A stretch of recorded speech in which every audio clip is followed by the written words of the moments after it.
Alhamdulillahi Rabbil Alamin.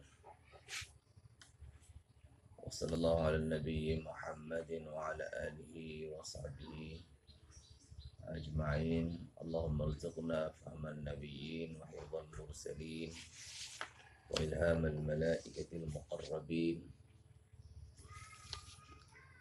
Allahumma anfa'na bima 'allamtana wa 'allimna ma yanfa'una wa zidna ilma walhamdulillahi ala kulli hal wa na'udzu bika min hali ahli an-nar.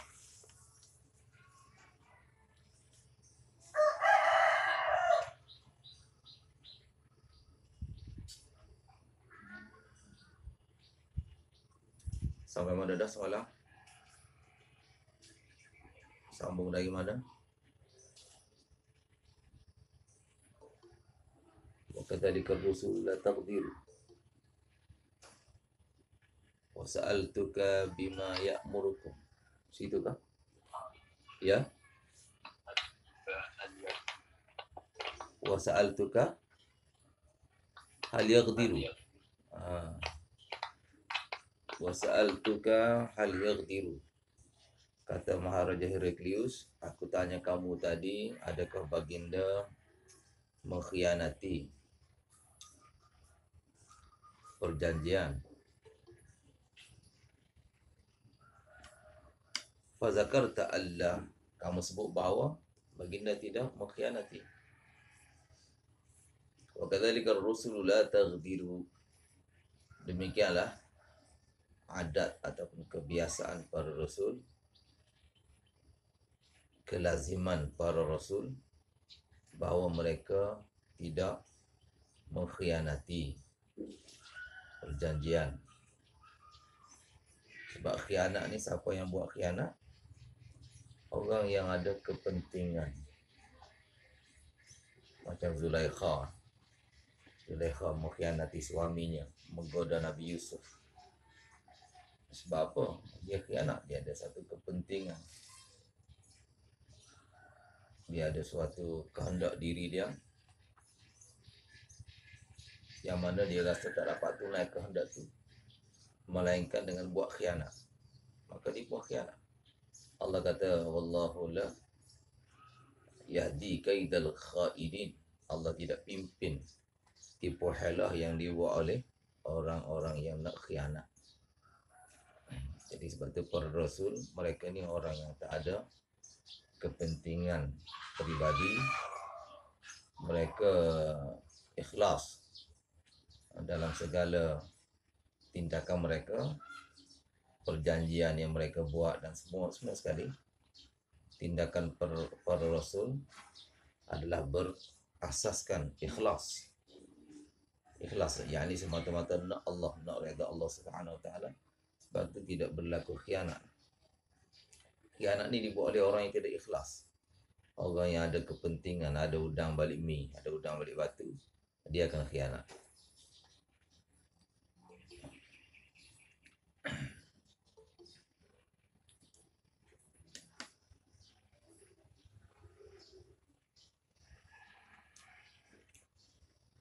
Kemudian wasa'altuka bima ya'murukum. Aku tanya kamu, apakah yang baginda suruh? Apakah ajaran baginda?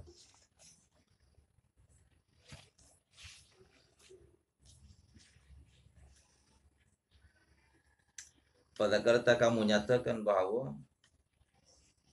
ya'murukum, baginda suruh kamu anta'budullah, satunya suruh mentauhidkan Allah Subhanahu Wa Taala. Wala tusyriku, tidak melakukan syirik. Tidak melakukan syirik syai'an, sedikit pun. Sebab dosa syirik ini dosa yang tak diampun oleh Allah Subhanahu Wa Taala. Kesalahan yang non grata, kesalahan yang tidak ada kemaafan. Innallaha la yaghfiru an yushraka bihi wa yaghfiru ma duna dzalika liman yasha. Allah tak ampun dosa syirik dilakukan terhadap Allah Subhanahu Wa Taala. Dan selain daripada itu, Allah Taala boleh ampun. Syirik ada beberapa bentuk kan. Satu, syirik dalam perkara uluhiyah, dalam perkara penyembahan. menyembah, beribadat kepada selain Allah, meminta kepada selain Allah, ini namanya syirik uluhiyah. Bercanggah dengan kehendak iyyaka na'budu. Iyyaka na'budu, hanya di kau kami sembah. Bercanggah dengan kehendak ayat. Kehendak ayat iyyaka na'budu, hanya akan di kau kami sembah. Itu pertama, syirik uluhiyah. Yang kedua, syirik rububiyah. Syirik rububiyah. Syirik dalam mengatakan yang beri hujan ghairullah, selain Allah.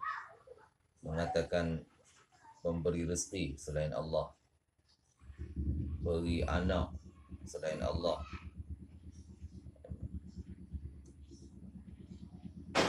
Syirik ini syirik rububiyah, bercanggah dengan kehendak ayat wa iyyaka nasta'in. Hanya ketika kami minta pertolongan. Bila orang musyrikin Makkah beranggapan ataupun berakidah bahawa sekian-sekian berhala yang datangkan hujan, sekian-sekian berhala yang datangkan keamanan, sekian-sekian berhala pula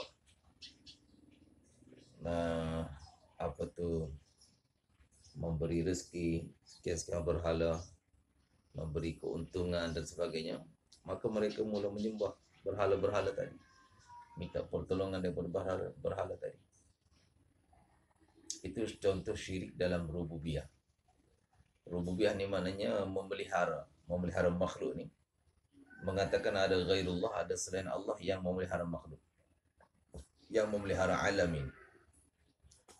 Sedangkan Quran kata Allah Ta'ala lah itulah Rabbul Alamin. Quran kata apa? Allah itulah sahaja Rabbul Alamin. Alhamdulillahi Rabbil Alamin. Allah itu Rabb kepada sekalian alam, pemelihara.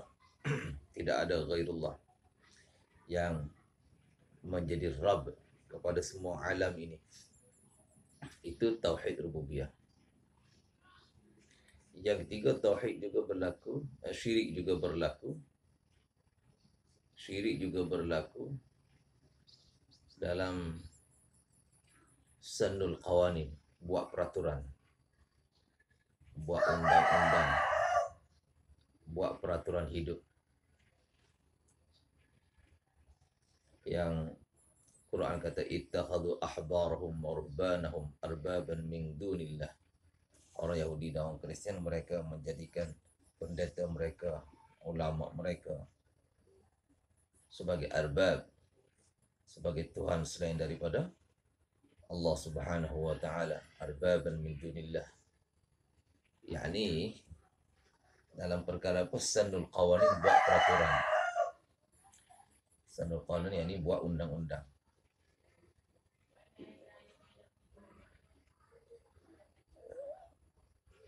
Pernah berlaku kan dalam Taurat ada hukum rejam. Tapi bila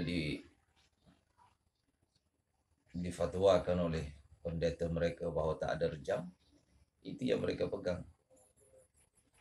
Hukum rejam tak ada, mereka pegang pada cakap ahbar mereka dan meninggalkan ajaran Taurat.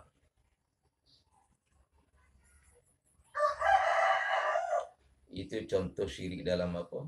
Dalam sanul qawanin. Syirik dalam buat peraturan. Tak boleh. Inilah hukmu illa lillah. Hukum dan pembuat peraturan ni, hak membuat peraturan ni hanya milik Allah Subhanahu wa taala. Inilah hukmu illa lillah, itu larangan.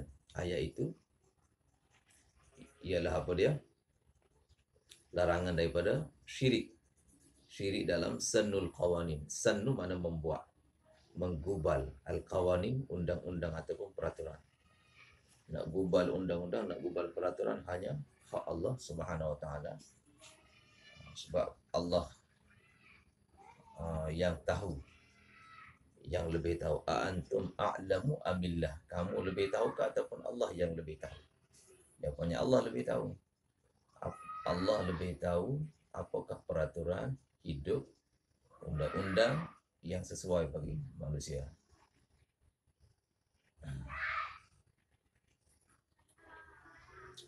Okey ya.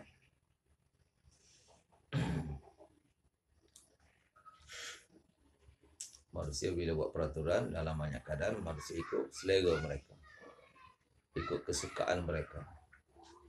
Sedangkan apa yang manusia suka ni belum semestinya baik untuk manusia. Wa asa an tuhibbu syai'an wa huwa syarrul lakum. Boleh jadi kamu suka satu perkara, sedangkan perkara itu buruk bagi kamu.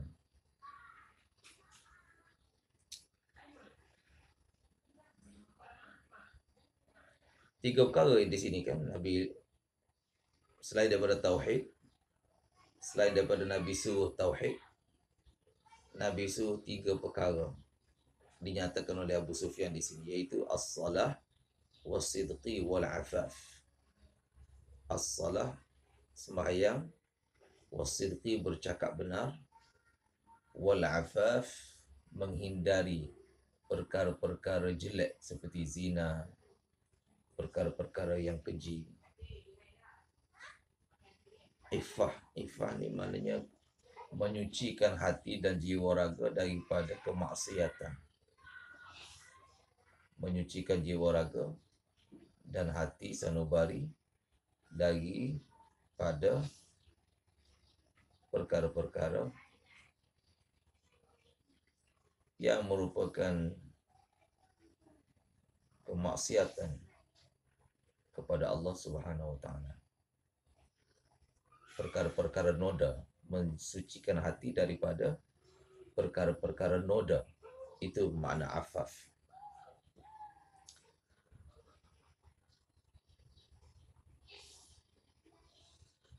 Tadi masa soal jawab tadi, Abu Sufyan di atas kan, masa soal jawab di atas, Abu Sufyan ada sebut satu lagi perkataan, iaitu as-silah.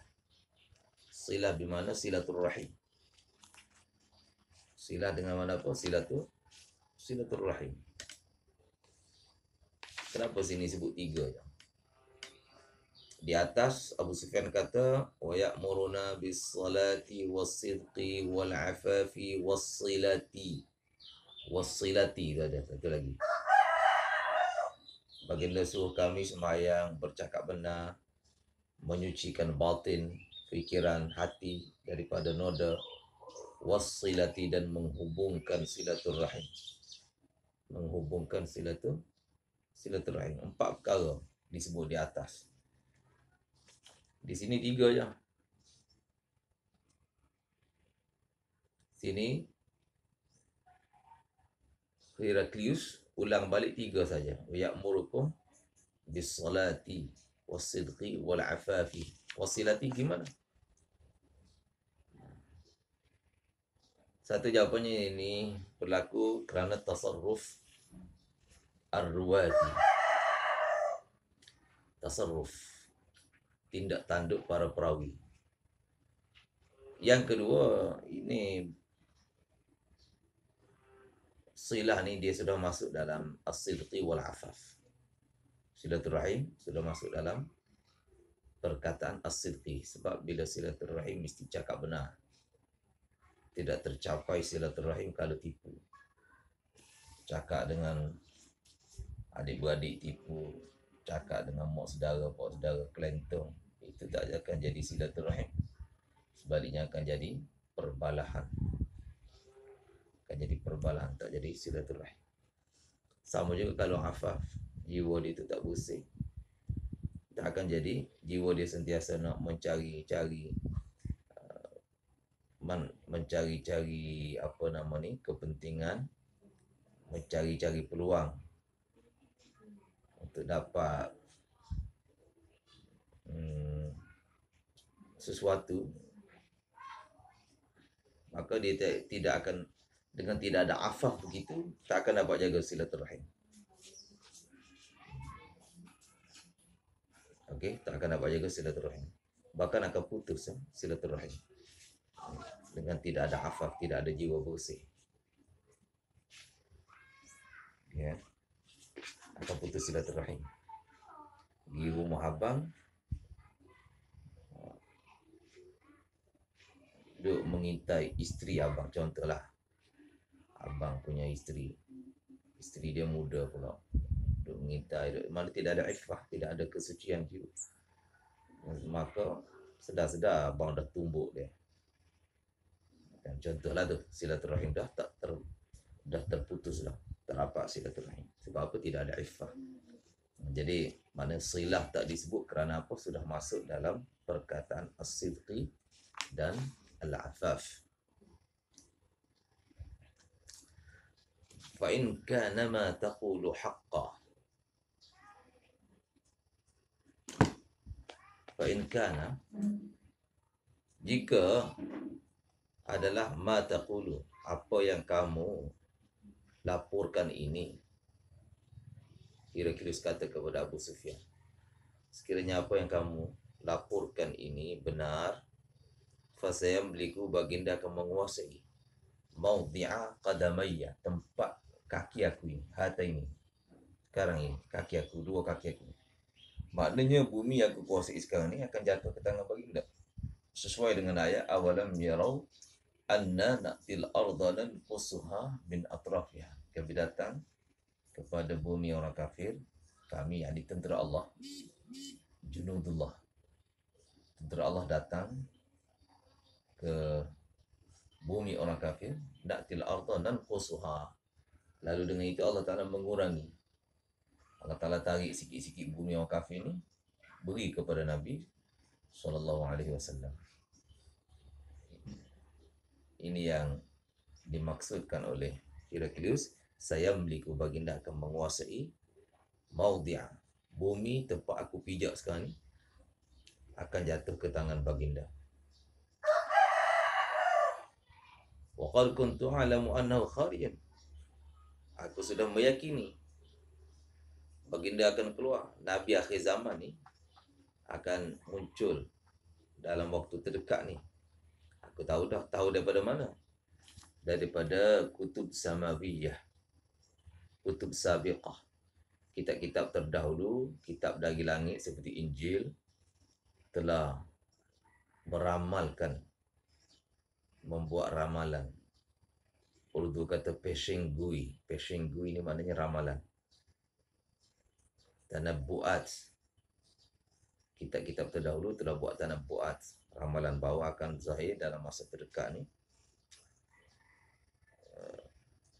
Nabi akhir zaman. Satu masa nanti Nabi akhir zaman akan muncul. Iskalnya di sini, kemuskilannya, yang disebut oleh Abu Sufyan ni sekadar tanda-tanda kenubuan, tanda-tanda kenabian, tanda-tanda nubuwah. Dan tanda-tanda ni tidak memiliki qat'iyah, tidak mempunyai qat'iyah, sekadar alamat, sekadar tanda, tapi bukan merupakan ad-dalailu al-qat'iyah, bukan merupakan dalail qat'iyah, dalil yang pasti, sekadar tanda saja. Macam kita pergi satu kampung, nak masuk kampung tu ada papan tanda, alamat kampung apa, kampung Bukit Bading, ada papan tanda sebelum masuk kampung tu. Kampung tu papan tanda tu sekadar tanda, namanya pun papan tanda. Bukan semestinya bila ada papan tanda tu ada Bukit Bading. Kadang-kadang orang alih kan, orang alih papan tanda tu letak tempat lain. Bukit Bading dia pergi letak dekat Kuala Lumpur. Adakah Kuala Lumpur tu jadi Bukit Bading? Tak jadi. Sebab tu papan tanda bukan suatu dalil qat'i, dalil pasti terhadap sesuatu. Demikian juga sini yang disebut ni kan, di kalangan nenek moyang Nabi, adakah yang jadi raja? Tak ada jawapannya. Nabi ni datang dapat ni, daripada nasab yang paling ali, nasab paling tinggi. Dan Nabi pernah cakap tipu ke sebagainya, itu sekadar alamat bagi nubuah, bukan dalail qat'iyah. Macam mana boleh Maharaja Heraklius yakin sedangkan alamat tu zanni kan? Zanni. Macam mana dia boleh yakin secara jazam bahawa Nabi sudah muncul? Dikatakan waqad kuntu a'lamu, dia kata annahu kharijun tu. Dia boleh cakap secara pasti bahawa Nabi akhir zaman akan muncul. Macam mana dia boleh pasti daripada alamat yang zanni, alamat yang tidak pasti? Faham ke kemusykilan tu? Ya Umair, faham? Alhamdulillah. Na'am, ma jawabuka li hadzal iskal? Apa jawapannya?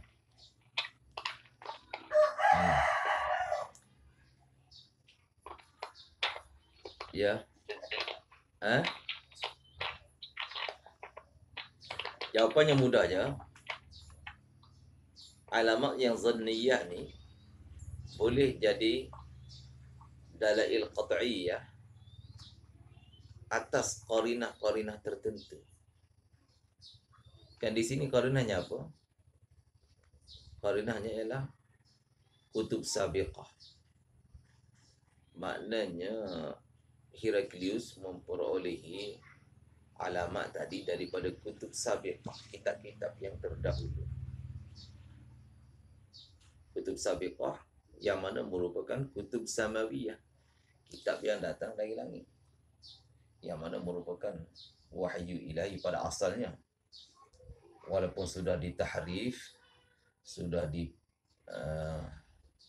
dipesongkan, itu kemudian cerita, tapi pada asalnya dia adalah wahyu ilahi. Ruh wahyu masih ada tu, sikit sebanyaklah di dalam kutub samawiyah berkenaan. Kan bila kutub tu menyatakan bahawa Nabi akhir zaman akan muncul, wa idh misalnya wa idh qala Isa ibn Maryam ya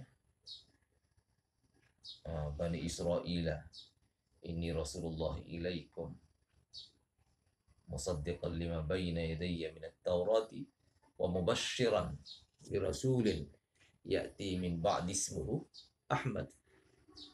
Nabi Isa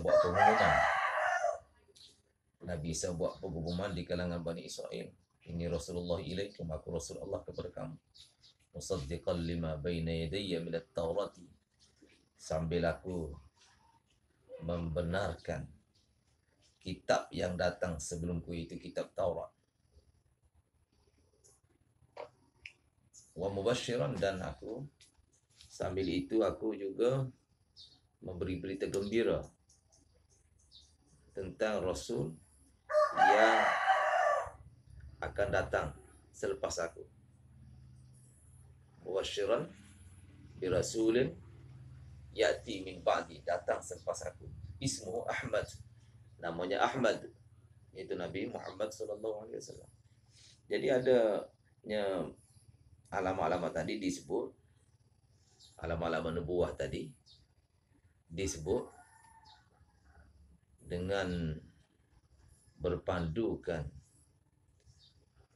ayat-ayat dalam Injil Muqaddas, ayat-ayat dalam kitab-kitab yang terdahulu, kutub sabiqah. Maka alamat yang zanni tadi sudah naik levelnya kepada dalail qat'iyah, sudah naik taraf. Alamat yang zanni sudah meningkat dia punya keyakinan tu, sudah meningkat keyakinan sehingga kita menganggap dia dalail qat'iyah. Daripada zanni sudah meningkat kepada qat'i.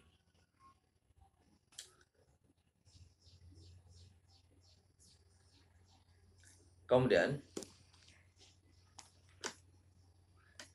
lam akun adhunnu annahu minkum. Tak aku sangka pula bahawa Nabi itu dari kalangan kamu. Tak aku sangka pula dari kalangan. Ini pun satu iskal juga ni. Kutub Samawiyah dah beritahu. Kan Maharaja Heraklius berpandu kepada kutub Samawiyah. Kutub Sabiqah, kitab-kitab terdahulu. Dia berpandu pada kitab terdahulu. Kenapa pula dia kata bahawa aku tak tahu Rasul itu dari kalangan kamu? Sedangkan kitab terdahulu sudah menyatakan bahawa Rasul Nabi akhir zaman adalah dari kalangan Bani Ismail. Manhum Bani Ismail? Banu Ismail humul Arab. Manhum Banu Ismail humul Arab. Mereka itu orang Arab. Macam mana dia boleh kata aku tak sangka pula Nabi itu dari kalangan kamu orang Arab? Jadi pelik ni Heraklius ni. Dia terima satu perkara, sesoalnya dia beriman dengan sebahagian kitab, yang Nabi akhir zaman akan muncul. Dia beriman dengan sebahagian kitab, dan sesoalnya dia kufur dengan sebahagian kitab. Seperti yang Quran tegurkan, afatu'minuna bi ba'dil kitabi wa takfuruna bi ba'd. Apakah kamu beriman dengan sebahagian kitab dan kufur dengan sebahagian? Jadi seakan-akannya Maharaja Heraklius ni begitu. Dia beriman bahawa Nabi akhir zaman akan muncul, tapi dia tak beriman pula, tak terima pula bahawa Nabi akhir zaman tu dari kalangan orang Arab. Terima separuh-separuh ni tak boleh. Dalam kita menerima Islam, menerima iman, kena terima sepenuhnya, menerima kitab Allah. Tak boleh tafriq, tak boleh mengasing-asingkan. Sebahagian kitab Allah terima, sebahagian lagi tak terima, tak boleh. Quran kata apa? Ya ayyuhallazina amanu dkhulu fis silmi kafah. Orang beriman masuk dalam Islam keseluruhannya, jangan masuk separuh-separuh. Satu kaki dekat luar rumah, satu kaki dalam rumah. Satu kaki dalam rumah, satu kaki luar rumah, itu tak boleh jadi gitu. Kena masuk semua.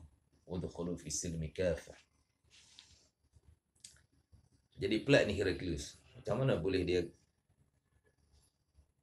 ragu-ragu bahawa Nabi akhir zaman ni dari kalangan Bani Ismail, sedangkan perkara itu dinyatakan dalam kitab-kitab yang terdahulu. Satunya ialah boleh jadi dia terlupa, biasalah. Manusia ni bijak macam mana pun dia terlupa. Afatul ilmi an-nisyan, penyakit virus, penyakit ataupun virus bagi ilmu. Apa ini virus? Bagi ilmu apa dia? Terlupa.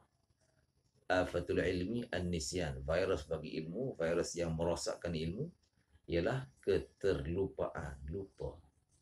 Belajar dah ingat. Dah belajar tapi tak ingat. Pelajar banyak biasa dia lupa ilmu ni, ilmu nahwu lah. Dia belajar dah dulu, tapi bila baca kitab, baca ibarat salah juga. Sama juga bila menulis pun salah juga. Salah dia punya tata bahasa Arab dia tu. Walau dah belajar ilmu. Sebab apa gitu? Sebab ilmu yang dia belajar tu dia dah lupa. Afatul ilmi an-nisyan.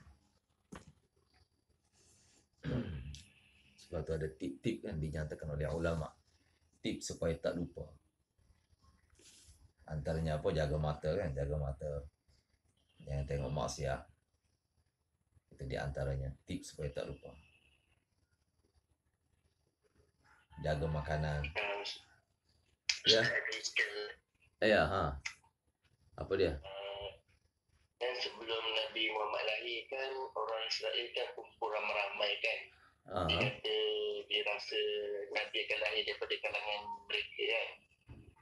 Jadi dalam kitab mereka tak ada beritahu ke yang Nabi akan lahir daripada Arab ke, daripada Israel ke. Anda ambil daripada mana tu?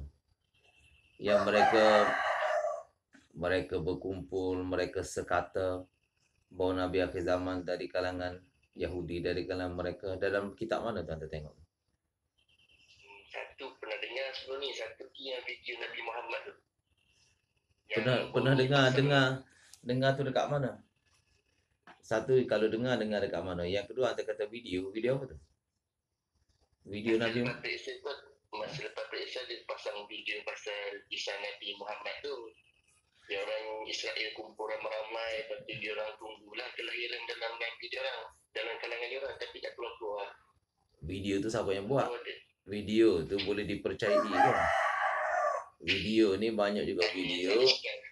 Yalah. Iskal hantar tu mendatangkan iskal. Macam mana tak boleh iskal perkara itu? Iskal yang mana berasaskan pada dengar-dengar. Jadi iskal tu tak kuat. Yang kedua, iskal tu berasaskan video. Video ni orang boleh putar fakta. Buat cerita. Itu siapa pun boleh buat. Jadi bukan jadi satu fakta lah. Kena iskal ni kena kuat. Fakta dia baru boleh iskal. Okay, kalau satu yang zanni, dia tak boleh naqad, tak boleh membatalkan perkara yang zanni juga. Okay? Ya. Ya, satunya dia terlupa. Dia terlupa bahawa Nabi akhir zaman ni dari kalangan orang Arab. Yang kedua, bila dengar gitu, Heraklius ni gelabah. Dia sudah hilang pertimbangan dia. Sebab dia bimbang kejatuhan kerajaan dia. Dia bimbang akan hilang kuasa. Maka dalam gelabah gitu, dia tak teringat bahawa Nabi akhir zaman ni dari kalangan orang Arab. Sebab tu dia kata gitu tu. Dia kata apa? Lam akun adhunnu annahu minkum.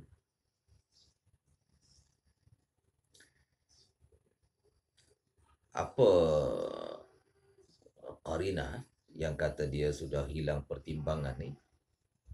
Berdasarkan dalam Fathul Bari ada sebut bahawa bila surat ni dibaca, Nabi punya surat dibaca depan Heraklius, dah berpeluh baginda sudah. Baginda mengalami satu keadaan kegundahan sehingga berpeluh-peluh. Dahi berpeluh. Baju baginda Heraklius ni dia penuh dengan peluh kerana kebimbangan. Jadi dalam keadaan gelabah, dalam keadaan hilang pertimbangan begitu, maka dia pun menyebut, dia tersalah sebut bahawa lam akun adhunnu annahu minkum.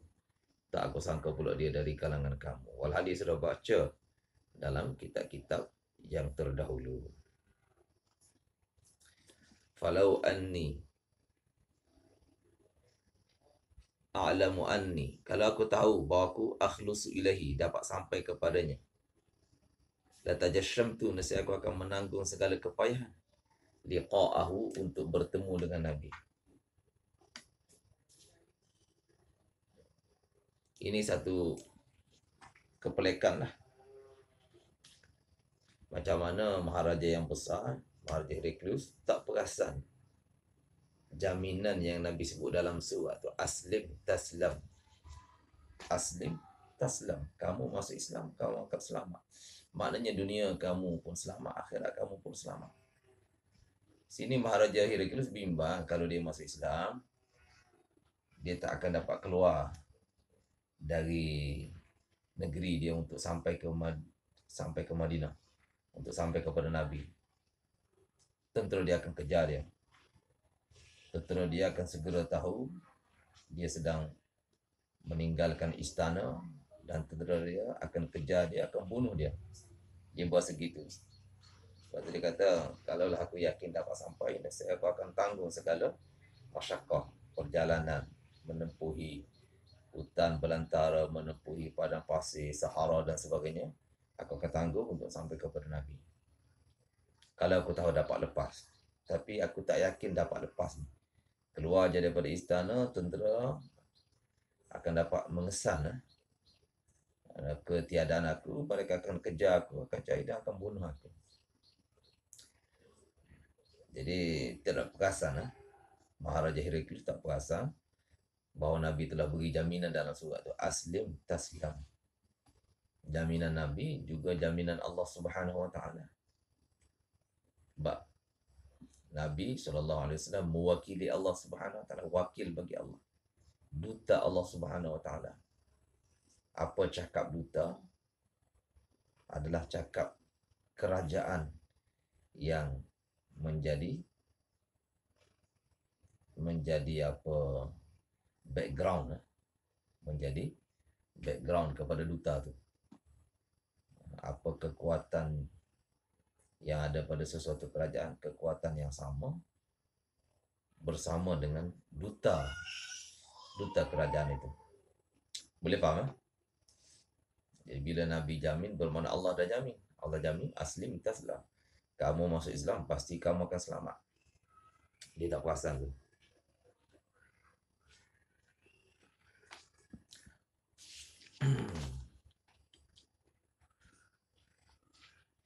Walau kuntu indahu laghasaltu an qadamihi. Kalau aku ada di samping baginda, aku akan basuh kaki baginda. Mana aku akan khidmat. Maksudnya dia akan pergi pada Nabi itu bukan kerana sesuatu ketamakan, nak dapat kekayaan dunia ke, nak dapat pangkat ke, nak dapat kedudukan, bukan. Pergi itu dengan sifat seorang khadim ataupun khadam yang akan berkhidmat kepada Nabi. Dia akan pergi dengan penuh ikhlas.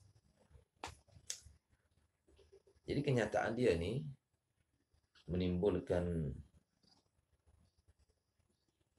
pertikaian di kalangan ulama dan juga muarrikhin, ahli sejarah, sama ada Heraklius ni beriman ke ataupun stay kafir. Dia dah beriman ke dan akhirnya mati dalam iman ke, ataupun dia kekal dengan kekufurannya dan mati mata alal kufur. Ibnu Abdul Bar punya pandangan bahawa dia mukmin. Ibnu Abdul Bar melihat kepada kenyataan dia ni lah. Lau kuntu indahu laghasaltu an qadamihi dan sebagainya ni. Ibnu Al-Hafidh Ibnu Abdul Bar tulis bahawa ni dalam kitab mana ditulis ni? Dalam kitab Al-Isti'ab. Ibnu Abdul Bar tulis dalam kitab Al-Isti'ab bahawa dia ni mukmin. Fa'amana bi Qaisaru, ditulis oleh Ibnu Abdul Bar. Fa'amana bihi Qaisaru, beriman dengan baginda Qaisar. Ini khilaf ataupun menyalahi pandangan jumhur ulama bahawa dia mati kafir. Sebab qarinah dia kufur tu lebih kuat. Misalnya bila dia membayangkan nak beriman pada Nabi, kaum dia pun sudah menentang dia. Kaum dia sudah marah-marah, mengancam untuk membuat kecoh dan sebagainya. Maka dia pun kata, inni qultu maqalati anifan akhtabiru biha shiddatakum. Kita akan baca sekejap lagi ni alfaz ni. Ini di akhir hadis nanti. Inni qultu maqalati anifan akhtabiru biha shiddatakum ala dini